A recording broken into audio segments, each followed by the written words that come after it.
Meu nome é Isabela. Tenho 32 anos e moro em São Paulo, Brasil. Meus pais acreditavam que eu iria desmoronar no momento em que o advogado deles colocou um envelope grosso sobre a mesa de madeira à minha frente.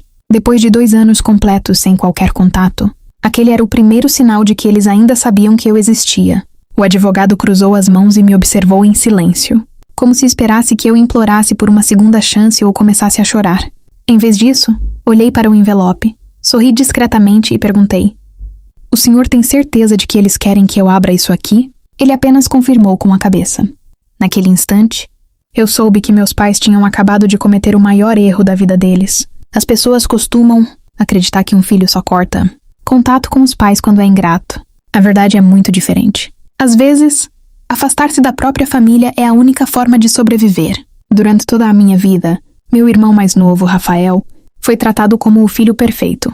Não importava quantos erros cometesse. Se destruísse um carro, meus pais compravam outro. Se perdesse um emprego, culpavam a economia. Se gastasse dinheiro de forma irresponsável, diziam que ele apenas precisava de mais uma oportunidade. Enquanto isso, eu trabalhava mais de 70 horas por semana para construir minha carreira na área financeira. Cada conquista minha era tratada como obrigação, nunca como motivo de orgulho. O momento que destruiu qualquer esperança aconteceu no aniversário de 75 anos da minha avó, em Campinas. Fui eu quem organizou a festa inteira. Paguei grande parte das despesas e até cancelei uma viagem importante de trabalho para estar presente. No meio do jantar, meu pai levantou uma taça de champanhe. Por um instante pensei que finalmente iria reconhecer tudo o que eu havia feito. Mas ele sorriu e agradeceu apenas ao Rafael, dizendo que toda a família estava reunida graças a ele. Todos bateram palmas. Minha mãe olhou para mim e disse baixinho: "Você deveria aprender a ficar feliz pelo seu irmão." Naquela noite voltei dirigindo sozinha para São Paulo. Bloqueei todos os números de telefone. Apaguei todas as formas de contato. Escolhi a paz. Os 2 anos seguintes foram os mais tranquilos da minha vida. Casei-me com um homem que sempre acreditou em mim. Abri minha própria empresa de consultoria financeira e, finalmente, deixei de viver tentando conquistar um amor que nunca existiu. Até que, em uma terça-feira chuvosa, um mensageiro entrou no meu escritório carregando um envelope registrado. O remetente não era minha mãe, nem meu pai. Era um dos maiores escritórios de advocacia empresarial do Brasil. Quando li a primeira linha do documento, senti meu coração parar. Comparecimento pessoal obrigatório. Na manhã seguinte, cheguei ao escritório exatamente às 9 horas. O edifício, localizado no Centro Financeiro de São Paulo, parecia mais um banco internacional do que um escritório de advocacia. Mármore branco, janelas enormes e um silêncio absoluto transmitiam uma sensação clara de poder. Uma recepcionista pediu que eu aguardasse, apenas alguns minutos antes de me conduzir até uma sala de reuniões. O advogado dos meus pais já estava esperando. Ele levantou educadamente, apresentou-se como Arthur Vasconcelos e apontou para a cadeira diante dele. Sentei sem dizer uma palavra. Arthur abriu uma pasta de couro, retirou um envelope grosso e o empurrou lentamente para o meu lado da mesa. "Seu pai deseja que este documento seja assinado ainda hoje." Olhei para o envelope durante alguns segundos. Depois de 2 anos sem qualquer contato, nenhuma ligação, nenhuma mensagem e nenhuma tentativa de pedir desculpas, eles finalmente decidiram me procurar. Mas não como filha, como uma assinatura. Respirei fundo e abri o documento. As primeiras páginas estavam repletas de cláusulas jurídicas, contratos bancários e referências à empresa da família. Meu nome aparecia diversas vezes. Aquilo imediatamente chamou minha atenção. Meu pai sempre dizia que eu não tinha mais lugar na empresa nem na família. Então por que precisava justamente de mim? Continuei lendo cuidadosamente. Descobri que minha assinatura era indispensável para aprovar uma operação financeira milionária junto ao banco responsável pela renegociação das dívidas. Levantei os olhos e perguntei calmamente: "O que meus pais realmente esconderam de mim?" Arthur permaneceu em silêncio por alguns segundos. Depois respondeu apenas que a empresa enfrentava dificuldades temporárias. Aquela resposta parecia ensaiada. Voltei às últimas páginas. Ali havia um relatório financeiro resumido. Bastaram poucos minutos para perceber que os números não faziam sentido. Receitas em queda. Fornecedores cobrando judicialmente. Empréstimos vencidos. Fluxo de caixa negativo. A empresa estava praticamente falida. Fechei o documento lentamente. Naquele instante compreendi que eles nunca tiveram interesse em reconstruir nossa família. Precisavam desesperadamente da única filha que passaram anos humilhando. Olhei novamente para Arthur. Há quanto tempo eles sabem que tudo está desmoronando? Ele desviou o olhar. Nenhuma resposta. Aquele silêncio confirmou exatamente o que eu precisava saber. Eles não queriam dividir uma herança, queriam dividir uma dívida gigantesca, mas ainda ignoravam um detalhe importante. Meu avô havia confiado a mim um segredo sobre aquela empresa, e esse segredo mudaria completamente o destino daquela reunião. Fechei o documento lentamente e mantive os olhos fixos sobre Arthur durante alguns segundos. O silêncio entre nós era pesado, mas eu já não sentia medo. Sentia apenas uma estranha tranquilidade. Pela primeira vez em muitos anos, eu estava no controle da situação. Acho que meus pais não contaram toda a história ao senhor, disse calmamente. Arthur franziu a testa. O que exatamente a senhora quer dizer? Cruzei as mãos sobre a mesa.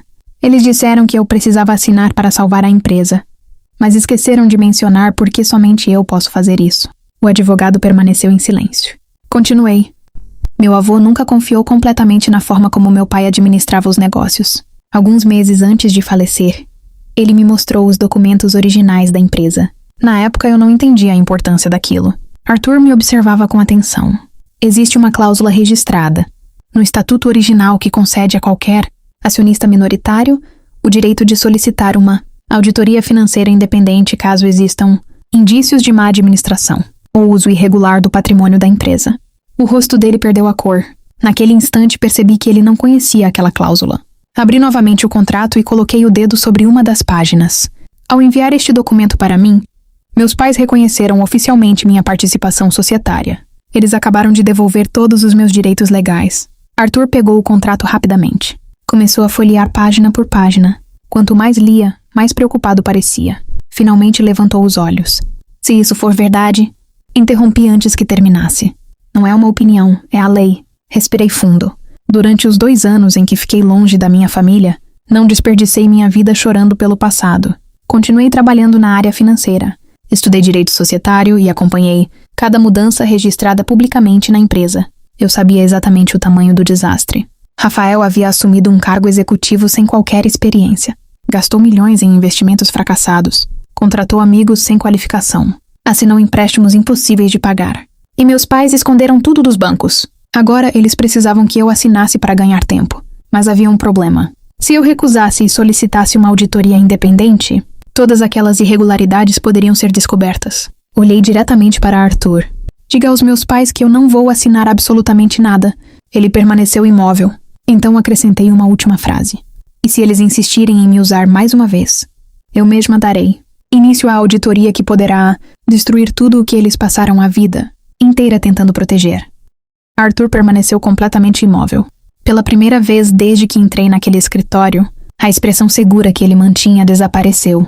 Ele fechou a pasta lentamente e respirou fundo antes de falar. Senhora Isabela, a senhora entende as consequências dessa decisão? Olhei diretamente para ele. Entendo melhor do que qualquer pessoa nesta sala. Levantei-me da cadeira, organizei os documentos e continuei. Durante anos, meus pais me trataram como um peso. Agora descobriram que eu era a única pessoa capaz de impedir o colapso da empresa. Mas isso não é mais problema meu. Arthur permaneceu em silêncio. Antes que eu chegasse à porta, ele fez uma última tentativa. Seu pai acredita que ainda existe uma solução.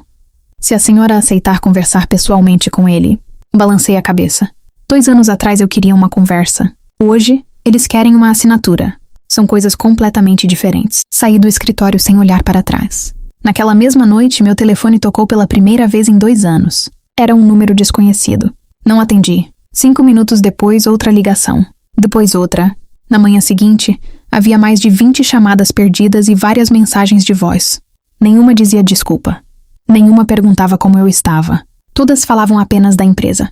Na tarde daquele mesmo dia, Arthur voltou a entrar em contato. Dessa vez aceitei ouvir. Seus pais estão dispostos a oferecer uma parte maior da herança se a senhora assinar os documentos. Sorri. Era exatamente o que eu esperava. Durante toda a minha vida, eles acreditaram que todo mundo tinha um preço. Respirei fundo e respondi calmamente. Diga aos meus pais que não estou interessada em herança. Houve alguns segundos de silêncio. Então continuei. Mas há uma proposta que posso fazer. Arthur permaneceu atento.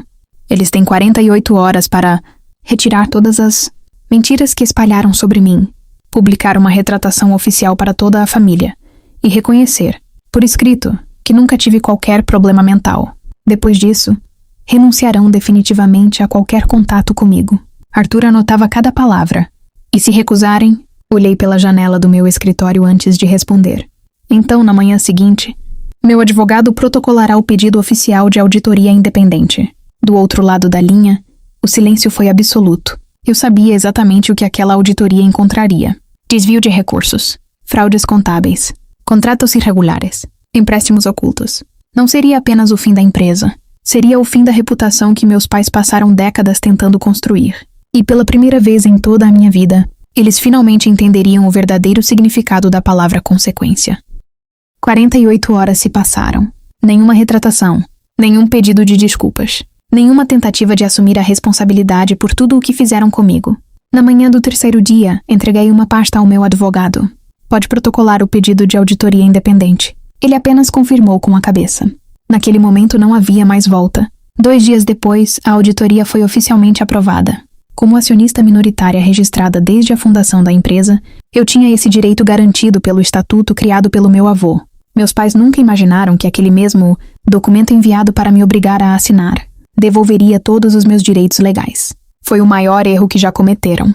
Durante as semanas seguintes, os auditores analisaram contratos, extratos bancários, notas fiscais e registros internos. Quanto mais investigavam, mais irregularidades apareciam. Despesas pessoais pagas com dinheiro da empresa, contratos assinados sem autorização, empréstimos ocultados dos acionistas, pagamentos para empresas ligadas a amigos do meu irmão. Nada daquilo podia mais ser escondido. Poucos dias depois, os bancos suspenderam todas as linhas de crédito da empresa. Os principais fornecedores cancelaram novos contratos. Investidores exigiram explicações imediatas. A notícia começou a aparecer nos principais portais de economia do Brasil. Pela primeira vez, meus pais perceberam que não poderiam controlar a narrativa. Na semana seguinte, Arthur voltou a me procurar. Seu rosto demonstrava um cansaço que eu nunca havia visto antes. Seus pais querem conversar pessoalmente. Dizem que estão dispostos a fazer qualquer acordo. Olhei para ele durante alguns segundos. Depois respondi com calma. Durante 30 anos eu implorei para ser tratada como filha. Hoje eles imploram para salvar o patrimônio. É tarde demais. Arthur permaneceu em silêncio. Antes de ir embora, fez apenas uma última pergunta. A senhora sente algum arrependimento? Sorri discretamente. O arrependimento pertence a quem destruiu a própria família por causa da ganância. Naquela noite, sentei na varanda do meu apartamento ao lado do meu marido. Pela primeira vez em muitos anos, senti que todo o peso que carregava havia desaparecido. Mas na manhã seguinte, recebi uma ligação inesperada do próprio presidente do conselho da empresa. O que ele me revelou sobre o testamento secreto do meu avô mudaria completamente o destino da minha família e faria meus pais perderem muito mais do que apenas a empresa. Na manhã seguinte, entrei pela última vez no prédio da empresa da minha família. Desta vez, ninguém tentou me impedir. Os mesmos funcionários que durante anos acreditaram nas mentiras espalhadas pelos meus pais agora me observavam em completo silêncio. A sala do conselho estava lotada. Os advogados, os auditores, os representantes do banco e meus pais. Pela primeira vez na vida, eles não pareciam poderosos. Pareciam derrotados. O presidente do conselho levantou-se e colocou um documento antigo sobre a mesa. Antes de encerrarmos esta reunião, existe um último assunto. Este documento permaneceu lacrado por vontade do fundador da empresa, o Sr. Antônio Ferreira. Meu coração acelerou. Era o testamento do meu avô. O presidente continuou. Este documento só poderia ser aberto caso a empresa enfrentasse uma situação de insolvência causada por má administração.